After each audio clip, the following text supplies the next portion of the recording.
আয়ান শিয়াকে বিয়ে করে তার নিজের বাড়িতে নিয়ে আসে। আয়ান, তুই শিয়াকে বিয়ে করেছিস? বাড়ি ফিরে সবার কাছ থেকে এই প্রশ্নটারই আশা করেছিল আয়ান। আয়ানের হাত ধরে চৌধুরী বাড়ির চৌকাঠ পেরোয় শিয়া। ভয়ে হাত পা ঠান্ডা হয়ে আসছে ওর। হুটহাট নতুন পরিবেশে এসে কিভাবে মানিয়ে নেবে ও, সেটাই ভাবছে। বুকের ভিতর ঢিপ ঢিপ করছে। আয়ানের বাড়ির লোকেরা বিষয়টাকে কিভাবে নেবে সেটাও চিন্তার বিষয়। কি হলো ভাই, বল, শিয়াকে তুই বিয়ে করেছিস? হ্যাঁ। এভাবে কথা নেই বার্তা নেই, হুট করে বিয়ে করে নিলি?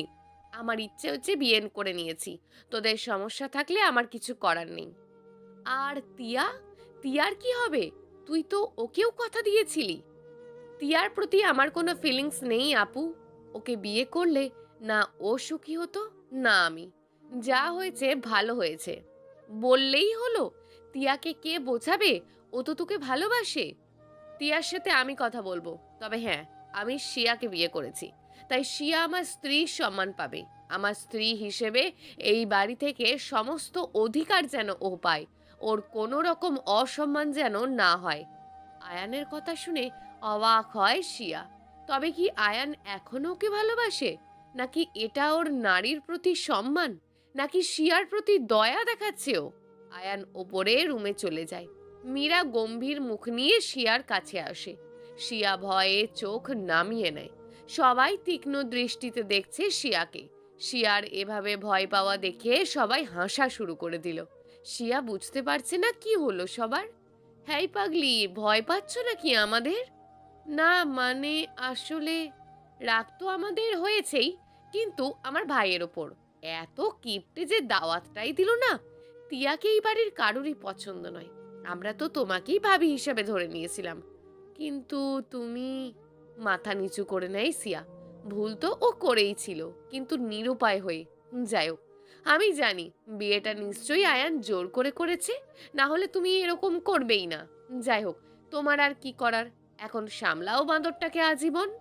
বাঁদরই বটে। জামা কাপড় তো সব ওই বাড়িতে, চলো আজকের দিনটা আমার কাপড়ই পরো। মীরা শিয়াকে নিয়ে উপরের রুমে চলে গেল। একটা জলপাই রঙের সুতির শাড়ি বের করে ধরিয়ে দেয় সিয়ার হাতে। শিয়া শাড়ি হাতে মীরার দিকে এমন ভাবে তাকিয়ে আছে যেন প্রথমবার এই বস্তুটা দেখছে। মীরা হেসে সিয়াকে শাড়ি পরিয়ে দেয়। এক কাপ কফি হাতে আয়ানের রুমে যায় শিয়া। আয়ান বারান্দায় দাঁড়িয়ে সিগারেট টানছে। সিয়া ধীর পায়ে বারান্দায় গিয়ে কফিটা আয়ানের দিকে এগিয়ে দেয়। আয়ান সিয়ার দিকে তাকায়। আজ প্রথমবার কোনো মেয়েকে শাড়িতে দেখে মুগ্ধ হচ্ছে আয়ান। কিন্তু মুগ্ধতা প্রকাশ না করেই কফিটা নিয়ে শিয়ার হাতে মোহরানার টাকা ধরিয়ে দেয়। এই নাও তোমার মোহরানার টাকা। এরপর থেকে আমার যখন ইচ্ছে তোমাকে জড়িয়ে ধরবো, কিচ্ছু বলতে পারবে না। মানে? তুমি বুঝবে না। আয়ান আবারও সিগারেটটা মুখে দেয়। তুমি আবার সিগারেট টানা শুরু করেছো? কি আর করব বলো, যার জন্য ছেড়ে দিয়েছিলাম সেই তো আমাকে ছেড়ে চলে গেল। তাই বলে সিগারেট খাওয়া লাগবে? সিগারেট খাবো না তো কি খাবো? তোমাকে খাবো? যদি পারমিশন দাও তাহলে সিগারেট ফেলে তোমাকে খাওয়া শুরু করি। হুম, যত সব ফালতু কথাবার্তা। শিয়ার কথা শুনে মুচকি হাসে আয়ান। তারপর কফির মগে চুমুক দেয়। চিনি কম। মোটেও না, আমি মেপেই দিয়েছি। মোটেও না, চিনি কম, খেয়ে দেখো। সিয়ার দিকে কফির মগটা বাড়িয়ে দেয় আয়ান। আয়ানের হাত থেকে মগটা নিয়ে চুমুক দেয় শিয়া। কোথায় চিনি কম, ঠিকই তো আছে। দেখি। শিয়ার হাত থেকে মগটা নিয়ে নেয় আয়ান। এবার ঠিক আছে। শিয়ার দিকে তাকিয়ে বাঁকা হাসে আয়ান। স্টুপিড। রেগে ভিতরে চলে যায় শিয়া। এমন সময় মীরা রুমে ঢোকে। সিয়াকে রাগে ফুঁসতে দেখেই বুঝে যায় ভাইটা আবারও কিছু করেছে। বারান্দায় গিয়ে আয়ানের দিকে ভুরু কুঁচকে তাকায় মীরা। এভাবে তাকাস না আপু, আমার ভয় করে না বুঝি? তুই আর ভয়? মজা করিস না। আমার ভাবিকে রাগিয়েছিস কেন বল? তোর ভাবি এমনি এমনি রেগে যায়, রাগানো লাগে না। ভাই, মেয়েটা এমনিতেই মানসিকভাবে ভেঙেছিল, তার মধ্যে তুই হুটহাট করে বিয়েটা করে নিলি। এখন ওর তোর সাপোর্টের দরকার। সাপোর্ট তো আমিও করতে চাই আপু, কিন্তু তার আগে ওকেও যে আমার সাপোর্ট হতে হবে। মানে? মানে ওকে স্বীকার করতে হবে, নিজের মুখে বলতে হবে যে ও আমাকে ভালোবাসে। তার আগে পর্যন্ত আমি ওকে জ্বালাবই। বুঝলাম। তবে দেখিস ওকে কষ্ট দিস না। মেয়েটা খুব ভালো রে। হ্যাঁ। মীরা রুম থেকে বেরিয়ে যায়। খানিকক্ষণ বাদে রুমে আসে আয়ান। শিয়া খাটের এক কোণায় শুয়ে আছে। আয়ান বিছানার কাছে যেতেই লাফিয়ে উঠে বসে শিয়া। তুমি এখানে শোবে নাকি? বাড়ি আমার, বিছানা আমার, মেঝেতে শোবো নাকি? না, এখানেই শুতে হবে, সোফায় গেলে হয় না? না, আমার অভ্যেস নেই। আচ্ছা, তাহলে তুমি ওই পাশটায় শোও, আমি এই পাশটায় আছি। না।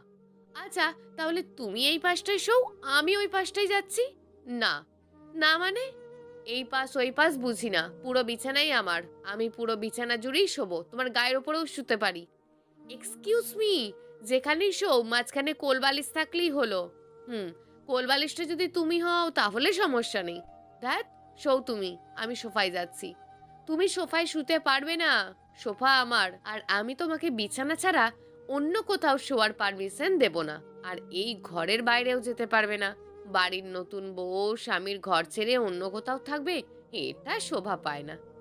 আচ্ছা, মুশকিল তো। বাঁকা হেসে লাইট অফ করে দিয়ে শুয়ে পড়ে আয়ান। শিয়া বসে বসে কিছুক্ষণ ভাবে যে কি করা যায়। কিছু না ভেবে পেয়ে ভয়ে ভয়ে শুয়ে পড়েও কিছুক্ষণ পর ঘুমিয়ে যায়। আয়ান তাকিয়ে আছে ঘুমন্ত শিয়ার দিকে। ঘুমন্ত অবস্থায় কি মায়াবী লাগছে মেয়েটাকে। জেগে থাকলেই বাড়ি মাথায় তুলে রাখতো। সিয়ার নেশায় ভিতরটা ভরে উঠেছে আয়ানের।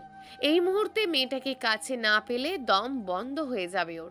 শিয়াকে বুকে জড়িয়ে নেয় আয়ান। ভিতরের সব অস্থিরতা যেন নিমেষে শান্তিতে পরিণত হয়ে যায়। ঘুমের ঘোরে শিয়াও বাচ্চাদের মতন জড়িয়ে ধরেছে আয়ানকে। আয়ান মুচকি হেসে শিয়ার কপালে ঠোঁট ছুঁয়ে চোখ বুজে নেয়। ঘুম ভাঙতেই আয়ানের বুকে নিজেকে আবিষ্কার করে শিয়া। চোখ আটকে যায় ছেলেটার মায়া জড়ানো মুখটার দিকে। অপলক দৃষ্টিতে তাকিয়ে আছে শিয়া। জেগে থাকলে এক ঝটকায় ধাক্কা দিয়ে সরিয়ে দিত, কিন্তু ঘুমন্ত আয়ানের মায়ায় জড়িয়ে গেছেও। আস্তে করে আয়ানের হাতটা নিজের ওপর থেকে নামিয়ে রাখে শিয়া। উঠে ফ্রেশ হয়ে নিচে আসে। কিচেনে মীরা আর মিসেস বন্যা চৌধুরী কাজ করছেন। আরে আরে, নতুন বউ সকাল সকাল রান্নাঘরে? আপু, নতুন হই বা পুরাতন বই হই, আসতে তো হবেই। হুম, এই না হলে আমার মেয়ের কথা। তুই এই বাড়ির বউ না, আমার মেয়ে, বুঝলি? হ্যাঁ মা। শিয়াও তাদের সাথে কাজ করতে লেগে যায়। ঘুম ভেঙে পাশে শিয়াকে না পেয়ে উঠে বসে আয়ান। মেয়েটা সকাল সকাল উঠেই নিশ্চয়ই কিচেনে গেছে। আয়ান উঠে দরজার কাছে আসে। যা ভেবেছে তাই। শিয়া কিচেনে কাজ করছে। আয়ানের থেকে পালানো মজা তো বুঝতেই হবে। চপিং বোর্ডে সবজি কাটছিল সিয়া। শিয়া, একটু আসো তো। আয়নের ডাকে চমকে ওঠে শিয়া। পাগল হয়ে গেল নাকি? সকাল সকাল উঠে কি আবোল তাবোল বকছে। জান, কোথায় তুমি? রুমে আসো, কাজ আছে। মীরা আর বন্যা চৌধুরী মিটমিটিয়ে হাসছে। সিয়া লজ্জায় যায় যায় অবস্থা। সবজি কাটার গতি বেড়ে গেছে শিয়ার। এই সবজি কাটার জায়গায় লোকটার আলজিবটা থাকলে আরো ভালো হতো। সোনা, আমি ডাকছি, শুনতে পাচ্ছ না? আমি কিচেনে গেলে কিন্তু সবার সামনে থেকে কোলে তুলে আনবো। শিয়া মাটির সাথে মিশে যাচ্ছে লজ্জায়। ভাইয়ের কাণ্ড দেখে হাসতে হাসতে সিয়ার কাছে আসে মীরা। সিয়া, তুমি না হয় যাও, আমি এই দিকটা দেখছি। আপু, আহ, যাও না। আমার ভাই যেটা বললো সেটা কিন্তু করতেও পারে, যাও। মুখে বিরক্তির ছাপ নিয়ে রুমে যায় শিয়া। আয়ান পায়ের ওপর পা তুলে বসে আছে। শিয়াকে দেখেই শয়তানি হাসি হাসে। শিয়ার আগে কটমট করছে। স্টুপিড, সকাল সকাল ড্রিঙ্কস করেছো নাকি? নিজে না হয় নির্লজ্জ, আমার তো মান সম্মান আছে। তুমি সকালে ঘুম থেকে উঠে নিচে গিয়েছিলে কেন? তো কি করতাম? তোমাকে জড়িয়ে ধরে শুয়ে থাকতাম? সেটাই করা উচিত ছিল। অসহ্য। কি করা লাগবে বলো? টাওয়েলটা এনে দাও। হোয়াট? এই সামান্য কারণে এত কিছু? আর কি চাইবো বলো? উফ, বিরক্তিকর। এই নাও তোমার টাওয়েল। টাওয়েলটা নিয়ে আয়নের দিকে ছুঁড়ে দেয় শিয়া। তারপর ঘর থেকে বের হতে গেলে আটকে দেয় আয়ান। আমি যেতে বলেছি। আরও কি লাগবে? আয়ান উঠে শিয়ার কাছে যায়। শিয়ার কোমর টেনে নিজের সাথে লাগিয়ে নেয়। আয়ানের মুখ সিয়ার দিকে অগ্রসর হচ্ছে। শিয়ার ভিতরে ধুকপুক আরো বেড়ে গেছে। মুচকি হেসে ওকে ছেড়ে দেয় আয়ান। ইটস কল্ড লাভ। শিয়ার আগে দৃষ্টিতে একবার আয়ানের দিকে তাকিয়ে ঘর থেকে বেরিয়ে যায়। আয়ান, আয়ান চিৎকার করতে করতে বাড়িতে ঢোকে তিয়া। তিয়ার চিৎকার শুনে বাড়ির সবাই ড্রয়িং রুমে হাজির হয়। আয়ান নিচে নামতেই ওর দিকে তেড়ে যায় তিয়া। তোমার সাহস কি করে হয় আমাকে ছেড়ে অন্য একটা মেয়েকে বিয়ে করার? এতে তো সাহসের কিছু নেই তিয়া। বিয়েতে মোটেও আমার মত ছিল না, আমাকে বিয়ে করলে তুমি সুখী হতে না। আমি কিচ্ছু জানি না, আমাদের এঙ্গেজমেন্ট হয়ে গেছিল। আর তুমি? তিয়া, নিজের জীবনটা গুছিয়ে নাও, অযথা নিজের আর আমাদের শান্তিটা নষ্ট করো না। এমন সময় শিয়া নেমে আসে। শিয়াকে দেখে আরো চটে যায় তিয়া। তোকে আমি ছাড়বো না শিয়া, তুই আমার থেকে আমার ভালোবাসা কেড়ে নিলি, আমি তোকে দেখে নেব। দেখো তিয়া, আমি তোমার ভালোবাসা কেড়ে নিতে চাইনি। তোমার ভালোবাসা যদি আমার কাছে আসে, আমার কিছু করার নেই, আমিও ফিরিয়েই দিয়েছিলাম। ও না মানলে আমার কিছু করার নেই। আহা, তুমি তো বাচ্চা না। তোমার হাতে একটা চকলেট ধরিয়ে দিয়ে বলেছে বাবু সাইন করো, আর তুমি সাইন করে দিলে। খবরদার তিয়া, যা বলার আমাকে বলো। শিয়াকে কিছু বলার সাহস করো না, আমার থেকে খারাপ কিন্তু আর কেউ হবে না। বেশ, আমিও দেখে নেব তোমরা কতটা সুখী হতে পারো। রাগে ফুঁসতে ফুঁসতে বেরিয়ে যায় তিয়া। আয়ানও রুমে চলে যায়। শিয়াও পিছন পিছন ওপরে যায়।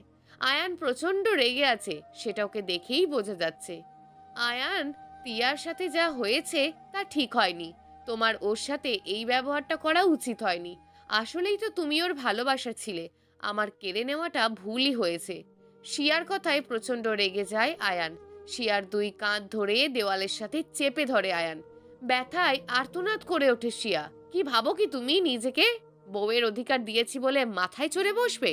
আমি বলেছি এই বাড়ির বউ হিসেবে সব অধিকার পাবে তুমি, কিন্তু যতদিন না এটা স্বীকার করছো যে তুমি আমাকে ভালোবাসো, ততদিন আমার স্ত্রীর অধিকার পাবে না তুমি। শিয়ার চোখ দিয়ে পানি গড়াচ্ছে। আয়ানের চোখে ক্রোধ দেখছে ও। তোমাকেই আজ পর্যন্ত বুঝতে পারলাম না আমি।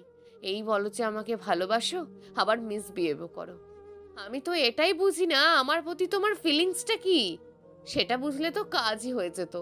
বুঝতে চাই আমি আয়ান, বোঝাও আমাকে। আয়ানের দৃষ্টি ক্রমশ শান্ত হয়, ক্রোধ সরে গিয়ে নেশা ভর করে ওঠে। বুঝতে চাও? হুম। মাথা নেড়ে হ্যাঁ সূচক উত্তর দেয় শিয়া। এবার আয়ান শিয়ার ঠোঁটের দিকে অগ্রসর হয়। ওর উষ্ণ নিঃশ্বাসগুলো শিয়ার মুখের ওপর আছড়ে পড়ছে। চোখ বন্ধ করে নেয় শিয়া। কিছুক্ষণ পর সরে আসে আয়ান। মুচকি হেসে বলে, এবার বুঝলে আমার ফিলিংস? সিয়া মুচকি হেসে আয়ানের বুকে মুখ লোকায়। আয়ান বুকে জড়িয়ে নেয় সিয়াকে। আজ ওদের মধ্যে সব বাধা দূর হয়ে গেছে। পাড়ি দেয় সুখের সাগরে। আজ আর কোনো বাধা নেই দুজনের মাঝে। দুজন দুজনের মধ্যে মিশে যায় ওরা। উন্মাদনায় ভরা রাতটা পেরিয়ে এক নতুন সকাল আসে আয়ান আর শিয়ার জীবনে। সব দূরত্ব পেরিয়ে অবশেষে একে অপরের কাছে এসেছে ওরা। ঘুম ভাঙতেই পাশে সাদা চাদরে জড়ানো ঘুমন্ত শিয়ার দিকে চোখ যায় আয়ানের। মুচকি হেসে শিয়ার কপালে ঠোঁট বুলাই আয়ান। শিয়ার ঘুম ভেঙে আয়ানের চোখে চোখ পড়তেই লজ্জায় লাল হয়ে যায় শিয়া। মুখ ঘুরিয়ে অন্যদিকে হয়। আয়ান শিয়ার মুখ ধরে নিজের দিকে করে। সিয়া লজ্জায় শেষ। কেমন কাটলো আমার বউয়ের রাতটা? মুচকি হেসে জিজ্ঞেস করে আয়ান। ইস, তুমিও না? কি? আমি কি? কিছু না, যাও ফ্রেশ হয়ে নাও। আয়ান উঠে ওয়াশরুমে চলে যায়। আয়ান বের হলে শিয়া ফ্রেশ হতে চলে যায়। শিয়া বেরোতেই ওকে জাপটে ধরে আয়ান। শিয়া আয়ানের গালে আলতো করে ঠোঁট বুলিয়ে নিচে চলে যায় কফি আনতে। তিয়ার রাতের ঘুম উড়ে গেছে। ওর এখন একটাই নেশা, কিভাবে শিয়া আর আয়ানের সংসার ভাঙা যায়। ভাবতে ভাবতেই মাথায় একটা প্ল্যান চলে আসে তিয়ার। ফোনটা তুলে ডায়াল করে একজনের নাম্বারে। ফোন রিসিভ হতেই বাঁকা হাসি দেখা যায় ওর মুখে। কি খবর? তিয়া ম্যাডাম হঠাৎ আমায় ফোন করেছে। খুব খারাপ খবর, স্পেশালি আপনার জন্য। খুব তো নিউ ইয়র্কে শান্তিতে ঘুরছেন, এদিকে যে আপনার খাঁচার পাখি বেরিয়ে আমার জীবনটা নষ্ট করছে। মানে? মানে আপনার কলিজার টুকরো শিয়াকে আয়ান বিয়ে করেছে? হোয়াট? ইয়েস। আর সব কিছু হয়েছে তোমার জন্য। কে বলেছিল শিয়াকে বিয়ে না করে নিউ ইয়র্ক যেতে? বিয়ে করে নিয়ে গেলেই তো গল্প শেষ। তুমি শিয়াকে নিয়ে থাকতে আর আমি আয়ানকে নিয়ে থাকতাম। কি এমন জরুরি তলব পড়েছিল তোমার? জরুরি তলবই পড়েছিল। ওই মুহূর্তে না এলে আমাদের কোম্পানিটা অনেক বড় লস খেয়ে যেত। কিন্তু এত কিছু কখন ঘটে গেল? যেদিন তুমি গেছো সেদিনই। আর হ্যাঁ, তুমি তো আবার আর এক কাণ্ড করে রেখে গেছো। কি কাণ্ড? তোমার এক্স গার্লফ্রেন্ডের সাথে রাত কাটিয়ে সেটার ভিডিও ভাইরাল করে রেখে গেছো? হোয়াট? কিসের ভিডিও? কিসের রাত কাটানো? কি বলছো এসব? বুঝতে পারছো না তাই না? সেদিন রাতে তুমি দিশার সাথে যা করেছো তার জন্য দিশা প্রেগনেন্ট, আর ভিডিও ভাইরাল হয়ে গেছে। শিয়াও জানে। শিয়াকে ভিডিওটা পাঠানোর কি দরকার ছিল? কিসের ভিডিও? আমার তো ওই রাতের কথাই মনে নেই। ভিডিও তো দূরের থাক, আমি সামনের মাসেই ফেরার ব্যবস্থা করছি। আমি থাকতে শিয়া আয়ানের সাথে সুখী হবে এটা ইম্পসিবল। আমি যত দ্রুত সম্ভব ফেরার চেষ্টা করছি। ফোন কেটে দেয় আরহান। ওর মাথায় এখন হাজারটা গিঁট পেকে গেছে। কি করেছে ও? এবার সবটা কিভাবে সামলাবে সেটাই এখন ভাবনা। তিয়ার মনটা এখন শান্ত হলো, কারণ ও জানে আরহান যদি একবার ফেরে শিয়া আর আয়ানকে ও কোনো দিন এক হতে দেবে না। এখন শুধু ওর ফেরার অপেক্ষা। শিয়া আর আয়ানের দিনগুলো স্বপ্নের মতন কাটছে। শিয়া কোনো দিন ভাবতেও পারেনি আয়ান ওকে আবারও এতটা ভালোবাসবে। নিজেকে খুব ভাগ্যবতী বলে মনে হচ্ছে ওর। আয়ানের প্রতিটা মুহূর্ত জুড়ে এখন শুধু শিয়া। ওর পুরো দুনিয়াটাই শিয়া। যে কাজই করে মনটা ওর দিকেই পড়ে থাকে। হঠাৎই অসুস্থ হয়ে যায় শিয়া। একে তো শরীর দুর্বল হয়ে গেছে, আবার খাওয়ারও রুচি নেই। যাই খাচ্ছে উগলে দিচ্ছে। আয়ানের মাথায় নতুন চিন্তা ভর করলো। বউটার আবার কি হলো কে জানে। এক সপ্তাহ পার হয়ে গেল। শিয়ার সুস্থ হওয়ার বদলে উল্টে আরো বেশি অসুস্থ হয়ে পড়ল। এবার আয়ান ঠিক করলো আর দেরি করা যাবে না। শিয়াকে নিয়ে ডাক্তারের কাছে চলে গেল আয়ান। টেস্ট শেষে বাড়ি ফিরে এলো। রিপোর্ট পেলে ডাক্তার ফোন করে বলে দেবেন বাকিটা। তোমাকে কতবার বলেছি খাওয়া দাওয়া ঠিক মতন করবে।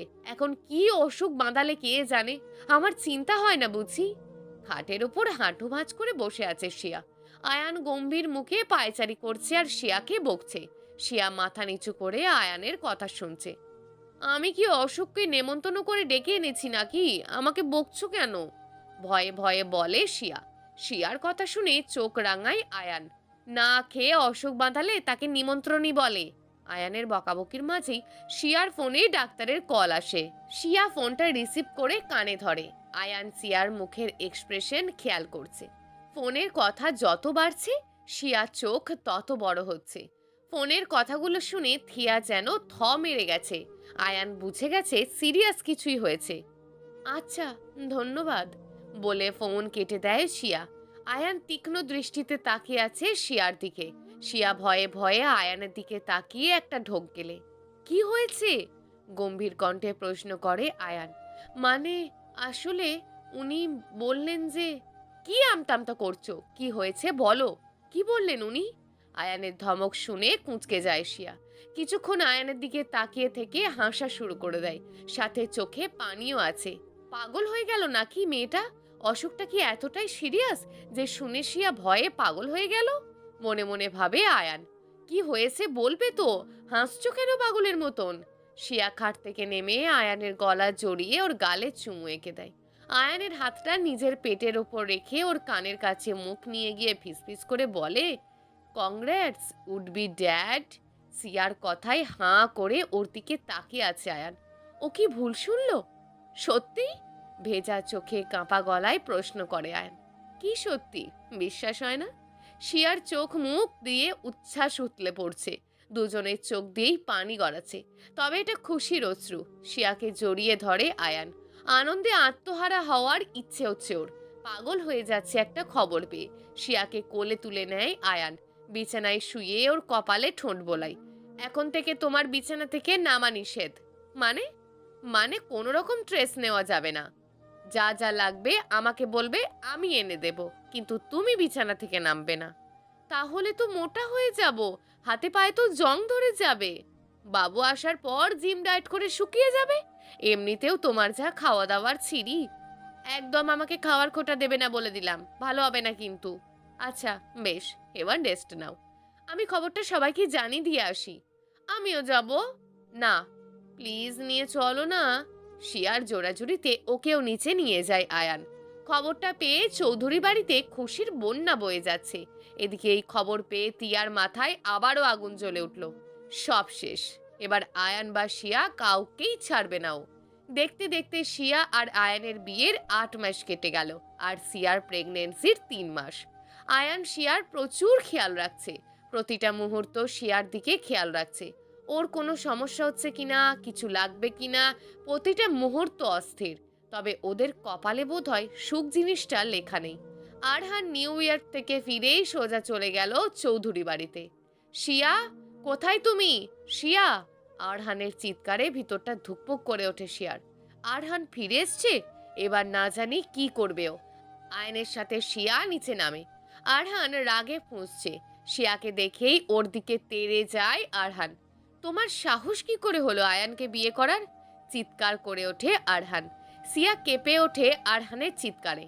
খবরদার, শিয়া আমার বিবাহিত স্ত্রী, ওর সাথে কোনো রকম অভদ্রতা আমি মেনে নেব না। তুই আমার বোনের জীবনটা নষ্ট করেছিস, তার শাস্তি তো তোকে পেতেই হবে। শিয়াকে কিছু বলার সাহস দেখাস না। আরহানের শার্টের কলার চেপে ধরে বলে আয়ান, আমি তোর সাথে কথা বলছি না, এবং বলতেও চাই না। আমি শিয়ার সাথে কথা বলছি, আমার আর শিয়ার মধ্যে ঢুকিস না। আয়ানের হাতটা ছিটকে সরিয়ে দেয় আরহান। ঢুকে তো আমি গেছি, শিয়া আমার স্ত্রী, তাই ওকে কিছু বলতে গেলে আমার মুখোমুখি তো হতেই হবে। তুই? আরহানের কথা শেষ হওয়ার আগেই কোনো বাচ্চার কান্নার আওয়াজ পায় ও। দরজার দিকে তাকিয়ে দেখে দিশা দাঁড়িয়ে আছে, কোলে ফুটফুটে একটা মেয়ে। আরহানের ভিতরে এক অদ্ভুত অনুভূতি হচ্ছে মেয়েটাকে দেখে, মায়া জন্মাচ্ছে ওর প্রতি। আরহান, দেখো, তোমার পাপের ফল। নিষ্পাপ বাচ্চাটা তোমার জন্য আজ। ঘৃণায় আর কিছু বলতে পারে না শিয়া। আরহান কিছুক্ষণ কি যেন ভাবে। শিয়া, তোমার সাথে একটু কথা আছে, আলাদা, একটু আসো। আরহানের কথা শুনে শিয়া আর আয়ান একে অপরের দিকে তাকায়। আয়ান বাধা দিতে চায়, কিন্তু শিয়া আরহানকে নিয়ে রুমে চলে যায়। বলো, কি বলবে? তোমায় আমাকে বিয়ে করতে হবে। হোয়াট? পাগল হয়ে গেলে নাকি? আমার বিয়ে হয়ে গেছে জানি, কিন্তু শরীয়ত মোতাবেক না, আর বিয়েতে সাক্ষী লাগে। তোমাদের বিয়েতে ছিল সাক্ষী? আরহানের কথা শুনে চুপ হয়ে যায় শিয়া। ঠিকই তো, আয়ান এত তাড়াতাড়ি সবকিছু করেছে যে সাক্ষীর কথা তো মাথাতেই ছিল না। কি হলো? দেখো শিয়া, একটা ডিল করি তোমার সাথে। তুমি আমাকে বিয়ে করবে, আর আমি দিশার বাচ্চাকে প্রাপ্য সম্মান দেব। দিশাকেও সমাজে লাঞ্ছিত হতে হবে না, না হলে আমি কিন্তু কিচ্ছু করব না। আরহানের কথায় শিয়া দ্বিধায় পড়ে গেল। দিশার সম্মানটা ফেরানোও যে দরকার, আর আরহানি কি সেটা পারবে? কিন্তু আয়ান, ওর বাচ্চা, ওদের কি হবে? বেশ, তবে তার আগে একটা তোমার কথা জানা দরকার। কি কথা? আমি প্রেগনেন্ট, আমার গর্ভে আয়ানের বাচ্চা আছে, মেনে নেবে তো তুমি? আরহানের মাথায় বাজ পড়ে এই কথা শুনে। কিছুক্ষণ ভেবে শিয়ার দিকে তাকিয়ে বাঁকা হাসে আরহান। কংগ্রাটস, আমি দ্বিতীয়বার বাবা হতে যাচ্ছি। আমি প্রস্তুত, তুমি? আরহানের কথা শুনে প্রচন্ড অবাক হয় শিয়া। এতটা নিষ্ঠুর আরহান কিভাবে হতে পারে? কাঁদার উপায়ও নেই শিয়ার। আরহান শিয়ার হাত ধরে নিচে নিয়ে আসে। সবাই ওর জন্য অপেক্ষা করছে। শিয়া সবাইকে সব কিছু বলবে, বলো। শিয়া আরহানের দিকে অসহায় দৃষ্টিতে তাকিয়ে আছে, চোখ দিয়ে পানি গড়াচ্ছে। শিয়া, কি বলবে তুমি? আয়ানের গলা শুনে ভিতরটা ফেটে যাচ্ছে শিয়ার। মানুষটাকে পেয়েও হারালো। আমি আমি আরহানকে বিয়ে করব। শিয়ার কথা শুনে আকাশ ভাঙে আয়নের মাথায়। শিয়া, তুমি কি পাগল হয়ে গেছো? কি বলছো এসব? আমি ঠিকই বলছি আয়ান, আমার অনিচ্ছা থাকা সত্ত্বেও তুমি আমাকে জোর করে বিয়ে করেছো, তাই ওটা মিথ্যে বিয়ে ছিল। আমি আরহানকে ভালোবাসি, আর আরহানকেই বিয়ে করব। আরহান তোমাকে ব্ল্যাকমেল করেছো, রাইট? আমি জানতাম এই বিয়ে হবে না। হবে, বিয়ে আজই হবে। আরহান, আজ সন্ধ্যায় আমাদের বিয়ে হবে। আয়ান পাগল হয়ে যাবে, কিছু বলতে যাবে, কিন্তু তার আগেই শান্ত হয়ে শিয়ার চোখে চোখ পড়তেই শিয়ার চোখ ওকে ইশারা করছে। তার মানে যা হচ্ছে তার পিছনে শিয়ার কোনো প্ল্যান আছে। চুপ হয়ে যায় আয়ান। এমন সময় বাড়িতে ঢোকে তিয়া। শুনলাম শিয়া নাকি আরহানকে বিয়ে করছে। আয়ানের শখ মিটলো? হ্যাঁ, মিটলো। এবার তুমি চাইলে আয়ানকে বিয়ে করতে পারো। ভুরু কুচকে শিয়ার দিকে তাকায় আয়ান। শিয়া চোখের ইশারায় ওকে আশ্বস্ত করছে, যা হচ্ছে ওতে দাও। বেশ, তুমি যখন ঠিক করেই নিয়েছো যে আরহানকে বিয়ে করবে, তখন আমিও তিয়াকে বিয়ে করব। আজই, একই কাজীতে আমাদের বিয়ে পড়াবে। আমার কোনো সমস্যা নেই। তিয়ার খুশি আর ধরছে না। অবশেষে আয়ানোর হতে চলেছে। তাহলে আমি কাজী অফিসে খবর দিয়ে আসি, বলে বাড়ি থেকে বেরিয়ে যায় আরহান। টিয়াকেও তো আজ সারা দিন পার্লারে কাটাতে হবে, তাই ও বেরিয়ে যায়। আয়ান শিয়াকে টেনে রুমে নিয়ে যায়, দেওয়ালের সাথে চেপে ধরে। কি বলছিলে তুমি? মাথা খারাপ হয়ে গেছে তোমার? কেন? ঠিকই তো বলেছি। তুমি আমাকে ভালোবাসো? না, বাসি না। সেজন্যই তো আমার বাচ্চার মা হতে যাচ্ছ তুমি। আয়ানের কথা শুনে হেসে দেয় শিয়া। তুমি হাসছো? জানো আমার কি অবস্থা হয়েছিল তোমার কথা শুনে? মনে হচ্ছিল আমার সব শেষ। সরি, তোমার সাথে আলোচনা করার সুযোগ তো আরহান দিলই না। তাহলে তো তোমাকে বলতাম। তোমাকে আমি এখন কিছুই বলবো না। যা হচ্ছে মেনে নাও। আজ সন্ধ্যায় একটা বিরাট সারপ্রাইজ পাবে। কি সারপ্রাইজ? বললে সারপ্রাইজ থাকে নাকি? বলো না। উফ, এত অধৈর্য কেন তুমি? ধৈর্য ধরতে পারি যদি যদি একটু আদর করো।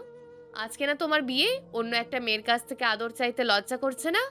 ওর সাথে বিয়ে হবে আর তোমার সাথে বিয়ে হয়ে গেছে, তাহলে হুম কি করো। শিয়ার আর কি করার, এমন সুযোগ কি হাতছাড়া করা যায়? আরহান ব্যস্ত বিয়ের প্রস্তুতি নিয়ে।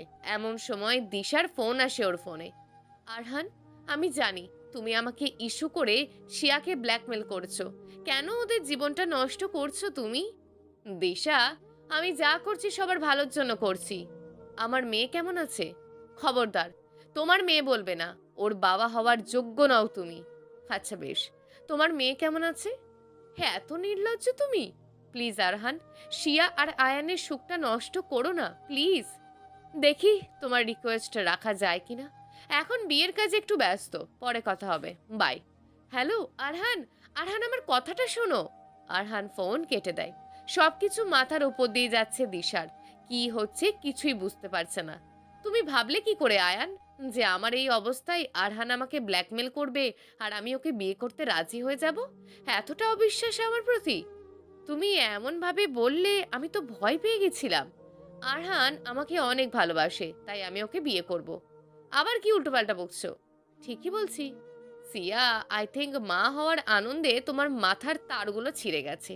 কি? আমি তার ছেঁড়া? তুমি আমাকে পাগল বললে? Like seriously? আহা, রাগ করছো কেন?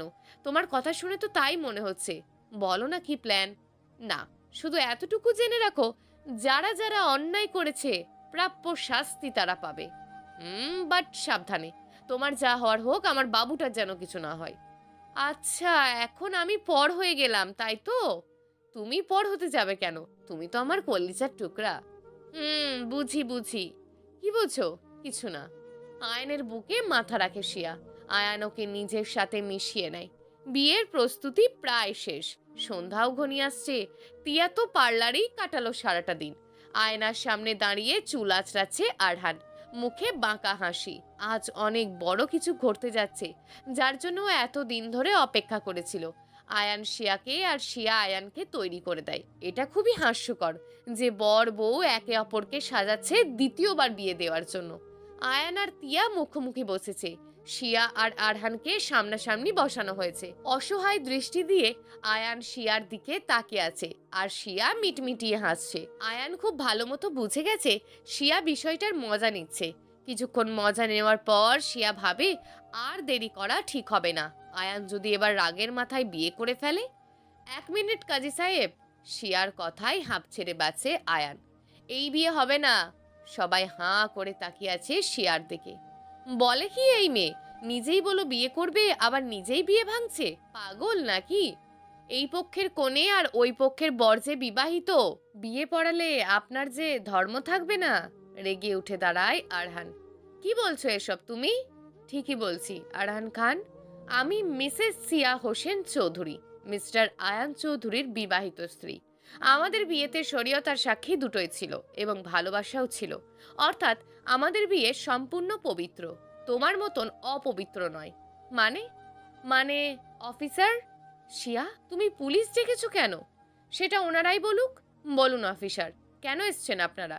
মিস্টার আরহান খান, আপনার বিরুদ্ধে রেপ কেস করা হয়েছে। এছাড়া ভিডিও ধারণ ও ভাইরালের জন্য মানহানির মামলাও করা হয়েছে। You are under arrest. সিয়া, এত বড় বেইমানি? আমি বেইমানি করলাম? আমি চাইলে সেদিনই তোমাকে পুলিশে দিতে পারতাম। এত নাটকের প্রয়োজনই ছিল না। কিন্তু তাতে তুমি শুধু একটা পাপের শাস্তি পেতে। কাউকে বিয়ের কথা দিয়ে তাকে মাঝপথে ফেলে চলে গেলে অনুভূতিটা কেমন হয় সেটা বোঝাতেই এত দূর নিয়ে আসা। মিসেস সিয়া হোসেন চৌধুরী, তোমার প্ল্যানটা যে ফেল করে গেল। মানে মানে আমি কষ্ট পাচ্ছি না, কারণ এমনিতেও আমি তোমাকে বিয়ে করতাম না। আমি শুধু তোমাদের ভালোবাসাটা পরীক্ষা করলাম। প্রথমে ভেবেছিলাম তুমি বুদ্ধির ঢেকি, এখন দেখছি তুমি তো বুদ্ধির জাহাজ। কি বলছো তুমি? সেদিন আমার মেয়েটার মুখ দেখেই আমি ঠিক করে নিয়েছিলাম বিয়ে করলে আমি দিশাকেই করব। তোমাদের সুখ নষ্ট করার ইচ্ছে আমার নেই, কিন্তু নিজের সুখটাকে বেছে নেওয়ার অধিকার তো আছে আমার। দিশার সামনে গিয়ে দাঁড়াই আরহান। দিশা, আমি জানি আমি অনেক বড় অন্যায় করেছি, কিন্তু সত্যি আমি তোমাকে ভালোবাসি, আমার মেয়েটাকে ভালোবাসি। প্লিজ দিশা, আমাকে ক্ষমা করবে? দিশা যেন নিজের কানকে বিশ্বাস করতে পারছে না। আরহানকে এই কথা বলছে। দিশা, আমাকে বিয়ে করবে? তুমি রাজি থাকলে তোমাকে বিয়ে করে আমি জেলে যাব। দিশার চোখ ছলছল করে ওঠে। আরহান কি সত্যি বলছে, নাকি এটাও নিতান্তই অভিনয়? প্লিজ দিশা, কিছু তো বলো। আরহানের চোখে আজ অনুতপ্ততা। দিশার প্রতি ভালোবাসা আর মেয়েটার প্রতি মায়া দেখছে দিশা। আজ চুপ থাকতে পারল না দিশা, মাথা নেড়ে বুঝিয়ে দেয় যে ও রাজি। শিয়া, যদি আরহান আমাকে বিয়ে করে তাহলে তো ওর বিরুদ্ধে কোনো অভিযোগ থাকার কথা নয়, ওকে তো জেলে যেতেই হবে। দেখো দিশা আপু, না দিশা, আমি জেলে যাব, আমাকে যেতেই হবে। তোমার একার জীবন তো আমি নষ্ট করিনি, আরো অনেক মেয়ের জীবন নষ্ট করেছি। শাস্তিটা আমার প্রাপ্য। আমি চাই না আমার মেয়ে এরকম একটা পরিস্থিতির সম্মুখীন হোক। আমিও চাই না আমার মেয়ে কোনো মিথ্যেকে আঁকড়ে ধরে বড় হোক। ওকে সত্যিটা মেনে নিতেই হবে। কিন্তু আরহান, প্লিজ দিশা। তবে অফিসার, মানহানির মামলাটা আমার বিরুদ্ধে নয়, অন্য কারোর বিরুদ্ধে হবে। কারণ না আমি ভিডিও রেকর্ড করেছি, আর না ভাইরাল। তাহলে কে করেছে? তিয়ার দিকে তাকায় আরহান। এতক্ষণে সব কথাই তিয়ার মাথার উপর দিয়ে গেছে। এখন ভয় পাচ্ছে তিয়া। কপালে বিন্দু বিন্দু ঘাম জমা হচ্ছে, বারবার ঢোক গিলছে। কি হলো তিয়া, বলো। তুমি সেদিন জোর করে আমার ড্রিঙ্কসে ওভারডোজ দিয়েছিলে, দিশার রুমে ক্যামেরা সেট করেছিলে যাতে ভিডিও ভাইরাল করে একদিকে দিশার জীবনটা নষ্ট হয়, আর একদিকে শিয়া আমাকে ভুল বুঝে বিয়েটা বাতিল করে দেয়, আবার আয়ান শিয়াকে ভুল বুঝে ফেলে। ফলে আয়ানের জীবন থেকে শিয়ার অস্তিত্ব মুছে যায়। এক ঢিলে এতগুলা পাখি মারতে চেয়েছিলে তুমি, রাইট? কি কি বলছো এসব? আমাকে ফাঁসাচ্ছ কেন? ফাঁসাবো কেন? তুমি তো নিজেই ফেঁসে গেছো। আমার কাছে প্রমাণ আছে। তিয়ার ভয় আরো বেড়ে গেছে, আরো বেশি ঘামছেও। যাই হোক অফিসার, আমাদের বিয়েটা খেয়েই যান। আর হ্যাঁ, আমার আর দিশার সাথে সাথে আয়ান আর সিয়াকেও আবার সাক্ষী সহ বিয়ে করতে হবে। শিয়া আয়ানের দিকে তাকিয়ে মুচকি হেসে চোখ নামিয়ে নেয়। তিয়া রাগ আর অপমানে মাটিতে মিশে যাচ্ছে। ওর সমস্ত আনন্দ, সব স্বপ্ন শেষ। শিয়া আর আয়ান এবং দিশা আর আরহানের বিয়ে পড়ানো হলো। এবার আরহানের যাওয়ার পালা। দিশা কাঁদছে। আরহান দিশার কাছে এসে দুই হাত দিয়ে দিশার মুখটা তুলে চোখের পানি মুছে দেয়। ওর কপালে চুমু দিয়ে বলে, চিন্তা করো না, খুব তাড়াতাড়ি ফিরে আসবো। আমি অপেক্ষা করব আরহান। নিজের খেয়াল রেখো, খাওয়া দাওয়া ঠিক মতন করবে, নিজের আর বাবুর খেয়াল রাখবে। হুম। আরহানের 1 বছরের জেল হয়। এর মধ্যে শিয়ারও ফুটফুটে একটা মেয়ে হয়, আসিয়া চৌধুরী আরশি। আজ আরহানের ফেরার দিন। আরহান বাড়িতে ঢুকতেই দিয়া বাবা বাবা চিৎকার করতে করতে ছুটে যায় আরহানের কাছে। আরহানও মেয়েকে কোলে নিয়ে কপালে চুমু দেয়। দিশাও এগিয়ে আসে। এবার সব বাঁধা শেষ, সুখের সংসার বাঁধবে এখন ওরা। প্রিয় দর্শক, যদি আজকের গল্পটি আপনাদের ভালো লেগে থাকে তাহলে ভিডিওটিতে অবশ্যই একটি লাইক করে আপনার মূল্যবান একটি কমেন্ট করুন। আর হ্যাঁ, চ্যানেলটিকে যদি সাবস্ক্রাইব করে না রাখেন তাহলে চ্যানেলটিকে অবশ্যই সাবস্ক্রাইব করে আমাদের পাশে থাকুন। দেখা হবে আগামীকালের নতুন এবং আকর্ষণীয় গল্প নিয়ে। ধন্যবাদ।